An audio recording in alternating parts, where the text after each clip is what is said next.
Presiden Jokowi konon kabarnya sudah menitipkan 4 nama untuk masukkan kabinet 02. Mereka ini jangan-jangan membantu dalam kecurangan tersebut. 4 pejabat tersebut yang dititipkan, saya dengar: 1. Sekretaris Negara Pratikno, 2.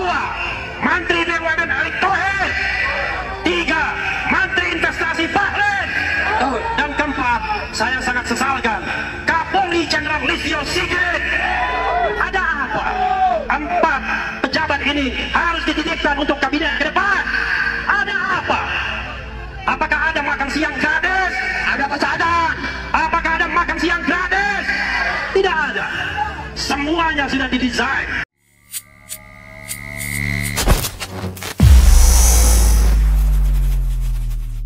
Ini kan menarik seperti tadi Prof katakan bahwa pemilu ini kan betul-betul curang ya, sehingga menghasilkan orang yang tanda petik mungkin belum diumumkan, tapi kita sudah lihat bahwa ada Pak Prabowo dan Gibran yang akan memenangkan dengan hasil pemilu yang sebenarnya pantas dipertanyakan kan, pantas digugat dan ditolak. Konsekuensinya Prof, kalau misalnya pemimpin yang dihasilkan dari pemilu yang syarat dengan kecurangan, apa yang bakalan terjadi terhadap Republik ini?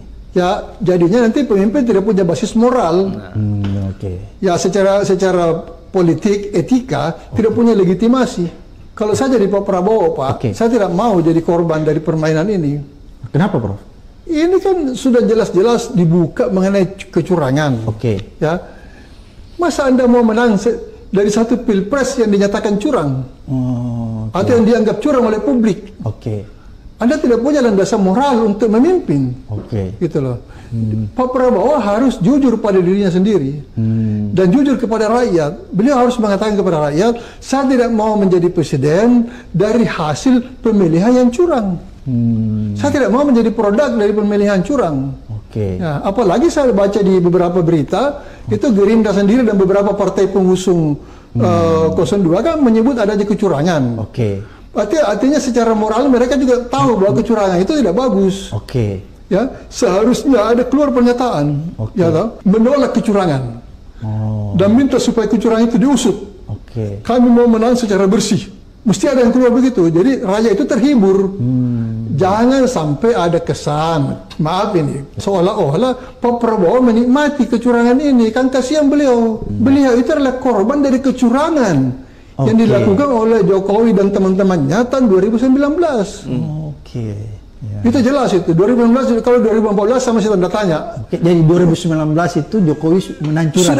Sudah menuju ke jabatan kedua kan. Jadi dia sudah mengendalikan seluruhnya, termasuk KPU dan sebagainya itu. Ya. Jadi sebenarnya Pak Prabowo itu korban. Itu adalah korban dari kecurangan pilpres. Tahun 2019. Iya. Pada satu ini saya buka aja terus terang, karena kita perlu angkat kebenaran ini. Saya pernah bicara dengan Pak Prabowo. Saya bilang, Pak, Bapak sadar nggak kalau tahun 2019 itu Bapak menang? Tahu nggak dia bilang gitu? Tahu, Pak. Bapak itu dicurangi kan? Iya, dia bilang gitu. Saya tidak mau lanjutkan pembicaraan, tapi intinya begitu. Jadi Pak Prabowo itu bukan tidak tahu kalau dia itu dicurangi tahun 2019. Dia paham ya? Paham. Pertanyaan moralnya sekarang, apakah beliau mau menang dengan cara yang sama dengan yang dilakukan oleh lawannya dulu? Itu curang, tidak elok lah. Tidak elegan ya? Ya, apalagi ini manusia ini kan terbatas umurnya Pak Abraham. Sudah 70. Kita ini sudah 70-an semua kita ini. Sebentar lagi harus melapor kepada pencipta kita ini kan. Bagaimana bisa di ujung jalan kita berkompromi dengan kejahatan? Justru di waktu-waktu ini sekarang kita mesti bertobat setiap hari untuk mempersiapkan diri gitu loh. Bukan masuk lagi dalam perangkap kejahatan. Jadi saya menghimbau, harus Pak Prabowo mengeluarkan pernyataan, saya tidak mau menang melalui kecurangan. Sekarang terbukti kecurangan itu tidak bisa dihindari, Pak. Fakta sudah diangkat semua. Sisa disusun aja, Pak. Sisa disusun jenisnya dan sektor-sektornya. Kan ini komprehensif. Ini sistematis, apa istilahnya TSM kan? Terstruktur, sistematis dan masif. Dan ini tidak dilakukan oleh Pak Prabowo. Tidak ada alasan untuk menuduh Pak Prabowo sebagai pihak yang melakukan TSM ini. Jadi siapa yang melakukan, Pak? Ini penguasa di bawah kepemimpinan Jokowi. Jokowi yang bertanggung jawab dan semua. KPU dibentuk oleh dia. Masa mau dikorbankan untuk kedua kalinya? Hanya demi seorang anak putra mahkota ini, ya duduk dalam jabatan yang secara etis itu dipersoalkan itu. Kasihan Pak Prabowo. Ini kalau mereka mau jujur menilai Pak Prabowo. Luar biasa. Jadi bayangkan ya, kan kita juga sebagai pelaku tempo hari ya. Pelaku itu jangan dibayangkan sebagai elit saja. Kita pun yang di grassroots rakyat jelata ya pelaku juga, karena kita ikut mencoblos. Bahkan kita menjadi relawan Prabowo Sandi tempo hari. Nah, ini menarik ketika logikanya bagaimana seorang Prabowo akhirnya mau masuk ke kabinet Jokowi, ya, kemudian belajar bagaimana cara rezim Jokowi bekerja, kan kurang lebih begitu ya, sampai akhirnya mau dikendalikan oleh Jokowi, mau menjual-jual nama Jokowi, Prabowo ini, barangkali dia berpikir, oh begini toh caranya menang. Oh kalau saya harus menang, berarti saya harus ikuti success story-nya Jokowi. Dan ini logika saya menangkap apa yang disampaikan oleh Prof. Rias Rasid barusan ya. Artinya kalau menang, ya kita harus curang.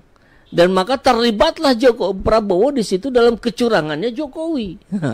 Ini menarik ya ketika kita simak bahwa cara-cara ini berbeda responnya dari 2019. 2019 kita nggak punya data kok, kita nggak punya bukti-bukti kok. Yang disampaikan di MK pun nggak jelas data dari mana itu. C1 plano. Tapi hari ini semua orang pegang handphone. Semua orang memfoto, semua orang memvideo, memviralkan. Termasuk seperti salah satu kecamatan di Jawa Timur yang akhirnya ada pengakuan dari KPU dan Bawaslu bahwa mereka menambahkan angka pada 02. Itu gak bisa lagi dibantah. Jadi TSM ini clear. Proses penyusunan sudah pasti hari ini sedang dilakukan baik oleh tim hukum 01 maupun 03. Ini jalur hukum. Belum lagi jalur politik, hak angket di DPR yang akan bergulir dengan bukti-bukti kecurangan yang juga tersebar di mana-mana. Jadi kita yakin 02 akan didiskualifikasi, termasuk diskualifikasi partai salah hitung itu, PSI. Karena ada angka-angka yang luar biasa. Tidak masuk akal. Saya ingin menjelaskan, tolong disorot ini ya, agar publik tahu bahwa Undang-Undang APBN disahkan tahun 2024, disahkannya 21 September 2023 dan diundangkan 16 Oktober 2023. Undang-Undang Nomor 19 2023 tentang APBN 2024. Ini penting ini. Ini penting. Bantuan sosial harusnya berakhir pada November 2023. Rapat Kabinet 6 November 2023, Jokowi memutuskan memperpanjang bantuan sosial sampai Juni 2024. Hanya keputusan seorang presiden tanpa persetujuan DPR dan tidak ada undang-undang APBN. Ya, clear ya. Jelas ada penyalahgunaan dari bansos yang dapat efeknya ya salah satunya PSI juga. Tapi saya dengar kemarin PBB dapat juga tuh katanya berapa truk beras untuk dibagikan. Tapi nggak ngangkat itu ke PBB. Kasihan Pak Yusril. Dan ketua KPU kemarin diputuskan lagi oleh DKPP melanggar etik lagi. Diberikan lagi sanksi peringatan. Jadi ini yang keempat kali. Sanksi peringatan terakhir, sanksi peringatan terakhir, sanksi peringatan. Nanti minggu depan ketahuan lagi, diberikan lagi sanksi peringatan terakhir. Berikutnya lagi sanksi peringatan. Ini dagelan. Buat apa diberikan sanksi peringatan, tidak ada sanksi yang clearnya apa? Kan konyol ini. Ini hanya jadi olok-olok saja DKPP. Anda bikin dagelan saja dengan cara-cara begini. Rakyat udah nggak ngaruh lagi. Ini hanya upaya saja untuk sedikit meredusir ketegangan yang terjadi di bawah. 98 kumpul lagi, tarung lagi. Tempur.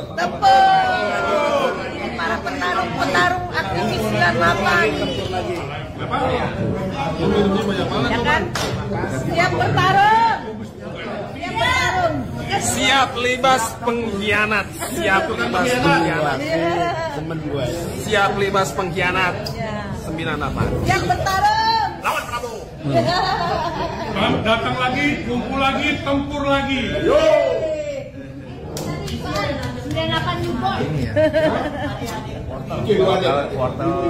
Luar biasa ya, datang lagi, kumpul lagi, tempur lagi, lawan kecurangan, lawan Prabowo. Tadi terakhir ada yang mengatakan begitu. Ini aktivis-aktivis 98 sudah semakin lengkap ini, menyatakan kesiapan untuk bertempur lawan kecurangan ini.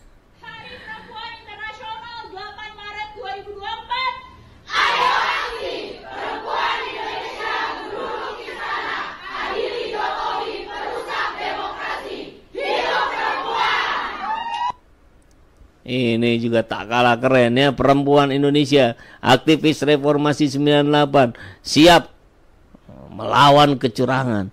Udah makin lengkap, udah kumpul di Jakarta semua ini. Nah, ini saya dapat kiriman tadi yang dibikin thumbnail nih, BPJS, bencana pangkalnya Jokowi semua.